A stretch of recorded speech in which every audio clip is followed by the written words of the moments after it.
Hoy es el diálogo, es un espacio donde conversaremos con integrantes de las diferentes mesas que conforman Diálogos Nacionales, un proyecto plural, diverso e incluyente de la gente para la gente. Diálogos Nacionales, un pacto social por el Ecuador, porque la respuesta está en el diálogo. Hola, estamos en un espacio más de Hoy es el diálogo, parte del proyecto de Diálogos Nacionales impulsado por Esquel y la Unión Europea. En esta ocasión estamos con Patricio Crespo, que es coordinador de la Mesa de Educación. Bienvenido, Patricio. Por favor, quisiera que nos comentes el día 24 de febrero. Hubo un encuentro muy interesante en Flaxo con los rectores de algunas universidades que hablaron sobre sobre las reformas a la ley de educación superior. Y hay una cosa que me llamó la atención particularmente, que ustedes están dando cita sin que haya una autoridad de por medio, sin que haya una obligación de por medio, sin que haya una institución del Estado y que tengan que acudir por compromiso y que por ocupar un espacio, ¿no? Lo están haciendo, veo un compromiso de los rectores. Entonces quiero que me comentes primero cómo se logró llegar a este compromiso donde vemos que la sociedad civil se junta para hablar de las leyes, se junta para hablar de la educación superior. ¿Y cuántas universidades, cuántos rectores están en ello? ¿Sí? Entonces, coméntanos, por favor, un poco. Muchas gracias, Ana.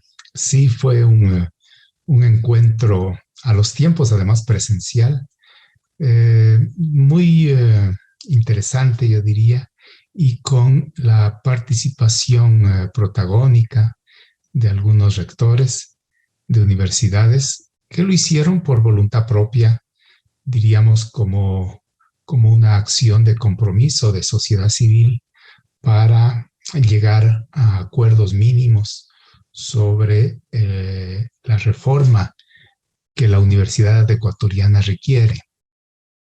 Entonces, de manera presencial estuvieron pues el director, digamos, de la Flaxo sede Ecuador, Felipe Burbano de Lara. Estuvo Gustavo Vega, rector de la Universidad Internacional del Ecuador. Estuvo también Fernando Ponce, rector de la PUCE. Y tuvimos también de manera presencial algunos representantes de otras universidades, como el vicerrector académico de la ESPOL, Paul Herrera, que estuvo allí presente. Y por medio del Zoom se conectaron algunas otras autoridades de la Universidad de Cuenca. Estuvo María Fernanda Maldonado, estuvo Cecilia Paredes, la rectora del ESPOL, por un momento, tuvo que luego salir de la reunión virtual, y otras autoridades de otras universidades. Por ejemplo, también estuvo una persona de la UNESUM de Manabí. ¿Cómo así ustedes lograron articular, juntar a todos los rectores? ¿Qué es lo que les llama la atención o les preocupa? ¿Cuáles son los temas fundamentales que les preocupa porque nadie los está obligando? O sea, como te decía, fuera de cámaras, fuera de estudio, no tenemos la cultura, pues, de buscar soluciones, de reunirnos nosotros mismos sin que alguien esté detrás, ¿no? Y que sea por obligación. Acá no. Acá está pasando una cosa de que se reúnen, les da interés. ¿Cuáles son los puntos que más les preocupa de la gobernanza, de la ley de educación superior? ¿Por qué están tan interesados? Quizás porque precisamente durante este año se debatirá en la Asamblea Nacional las propuestas de reforma a la Ley Orgánica de Educación Superior. Entonces, es el momento oportuno para las universidades para llegar a acuerdos respecto de estas reformas. La Mesa de Educación Superior de Diálogos Nacionales es oportuna también en este sentido, porque convoca a un conjunto de universidades para llegar a ciertos acuerdos sobre dos temas específicos que son de alta trascendencia y que quizás por esto las universidades se sienten convocadas y se comprometen a este proceso de diálogo. Esos dos temas son el sistema de gobernanza y el financiamiento. Entonces, en el caso del foro de Flaxo, tratamos el tema del sistema de gobernanza. Y si te parece, Ana, podríamos sobre este tema profundizar en algunas de las conclusiones a las que llegó esta mesa. Por supuesto, eso mismo quiero que nos expliques para la gente, porque escuchamos gobernanza en educación superior y nos pasa de largo. Pero ¿por qué es tan importante esto? Chévere.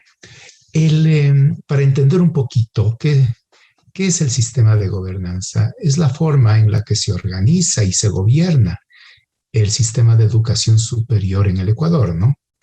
Y eso implica diseños institucionales. Los diseños institucionales, por ejemplo, para el gobierno interno dentro de las universidades. Diseños institucionales para el gobierno de todo el sistema. Los diseños institucionales del CENESID, que es una entidad gubernamental, y los diseños institucionales del CES, el Consejo de Educación Superior, y del CASES, el Consejo de Aseguramiento de la Calidad de la Educación Superior. Estos dos últimos son más bien entidades públicas estatales, no de gobierno. Entonces, el diseño institucional va a ser un tema clave de la reforma de la LOES. Y durante el foro se planteó que para poder hacer un buen diseño, se requiere primero comprender la problemática prioritaria de la Universidad Ecuatoriana. Y los rectores coincidieron en que los dos problemas críticos, esto es prácticamente de todo sistema educativo, son los problemas de acceso y de calidad. ¿Sí? Sabemos que en el Ecuador el acceso a la educación superior está bastante limitado. En otras palabras, de todos los bachilleres ecuatorianos que desean ingresar a la Universidad Ecuatoriana, apenas se sabe de manera aproximada, apenas el 50% tiene posibilidades de ingreso a la universidad. ¿Sí? Y luego viene todo el proceso de exclusión educativa por diferentes causas, entre ellas la inequidad de la educación en el bachillerato, por la cual muchos jóvenes estudiantes entran al primer año y no pueden seguir sus estudios universitarios porque no tienen las capacidades, las habilidades fundamentales para desarrollar sus estudios. Entonces, el tema del acceso y la permanencia es un tema prioritario. El otro tema prioritario es la calidad de la educación superior.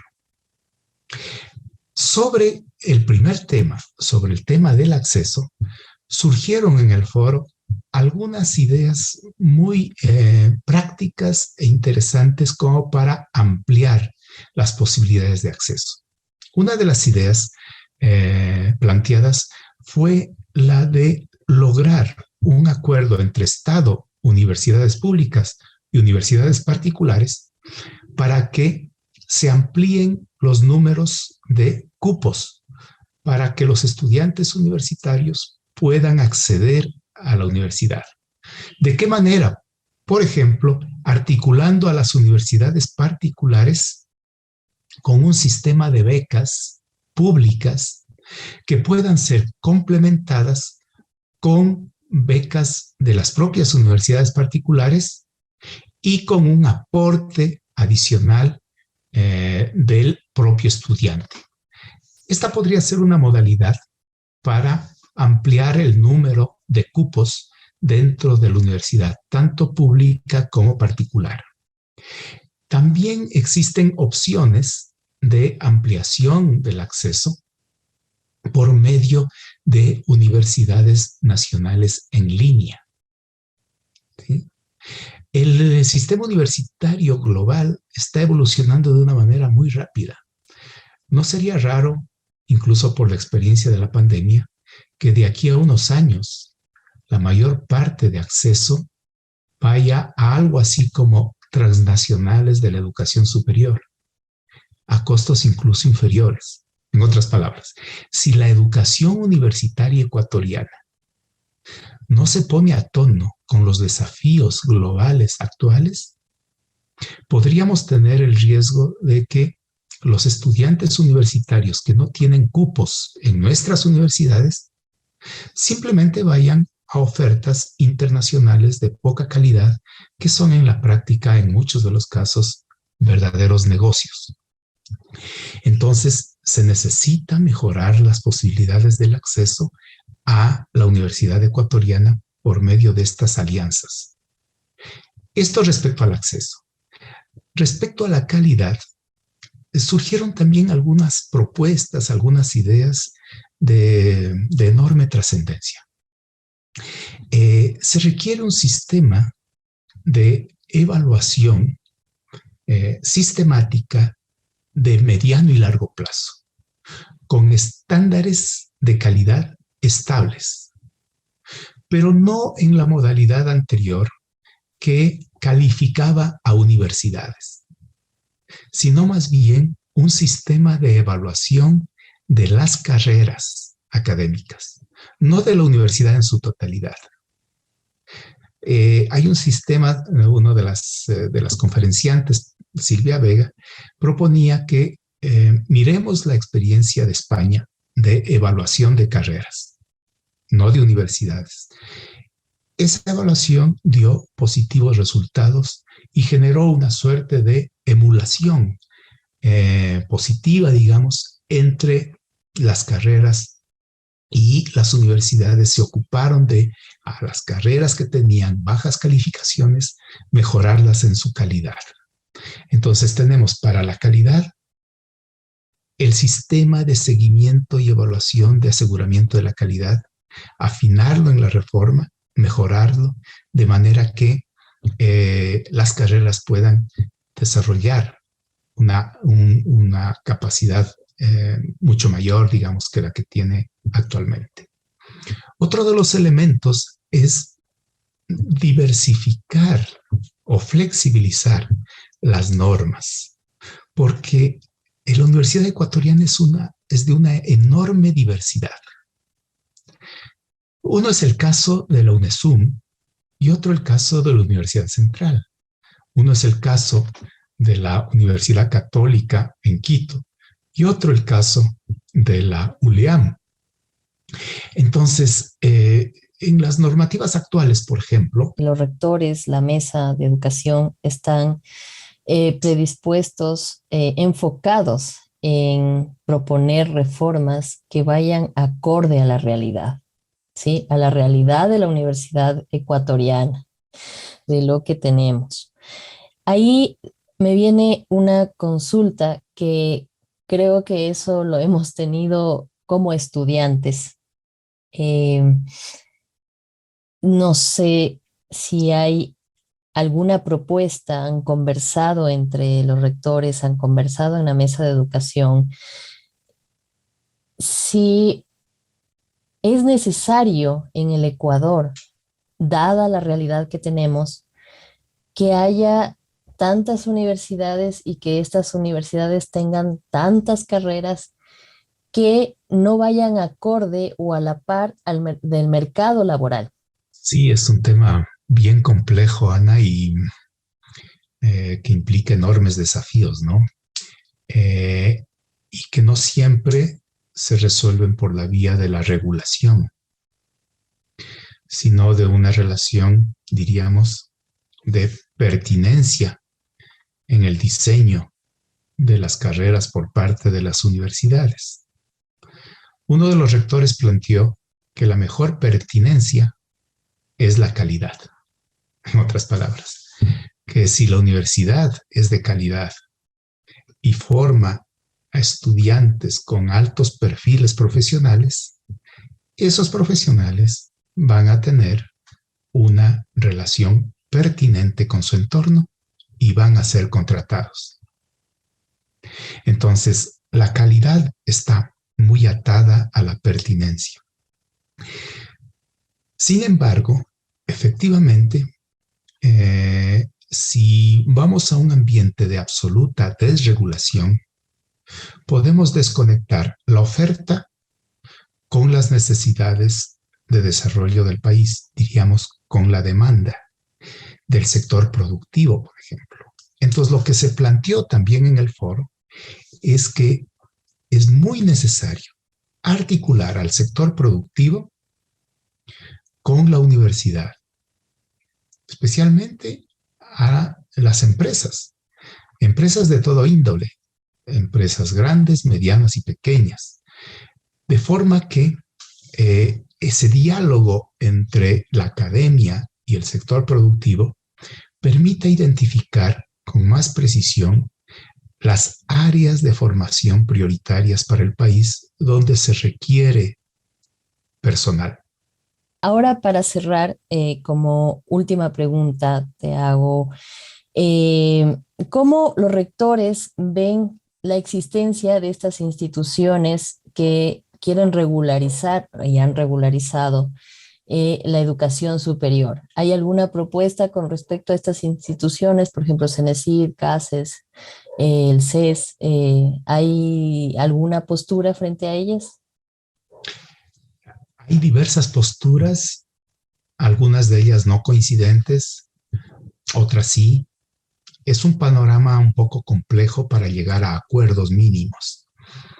Pero, por ejemplo, hay un consenso en que en la conformación del CES debería incrementarse la representación estudiantil y bajar la representación de gobierno, para que el CES sea no una entidad gubernamental, como si es el CENESID, que es como un ministerio, digamos, el CENESID, sino que el CES sea una entidad de las universidades, donde existan representantes del Ejecutivo, pero donde la voz, diríamos, mayoritaria, sea de las universidades, tanto públicas como privadas, de los institutos superiores, de los profesores y de los estudiantes, que son los que saben realmente cuál es el drama de la universidad.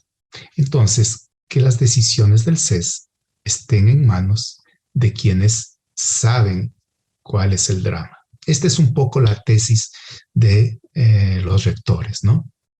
Y esperamos que de aquí a unos 2 meses, con los logros de acuerdos que obtengamos de los foros, podamos elaborar una propuesta ya más técnica y aterrizada con reformas concretas, tanto para el sistema de gobernanza como para el financiamiento. Para esto seguramente vamos a requerir de la ayuda de un experto que pueda trasladar al lenguaje jurídico estas propuestas de reforma. Listo, Patricio, muy interesante. Nos has contado los puntos neurálgicos de lo que se trató en el foro de Flaxo y sobre todo sobre lo que están en la marcha trabajando los rectores comprometidos para el tema de la ley de educación superior, gobernanza, financiamiento. Bien, muchas gracias, Patricio. Ha sido Patricio Crespo, coordinador de la Mesa de Educación de Diálogos Nacionales. Hoy es el diálogo, es un espacio donde conversaremos con integrantes de las diferentes mesas que conforman Diálogos Nacionales, un proyecto plural, diverso e incluyente de la gente para la gente. Diálogos Nacionales, un pacto social por el Ecuador, porque la respuesta está en el diálogo. Esta es una iniciativa financiada por la Unión Europea, implementada por Fundación Esquel. Europa se siente.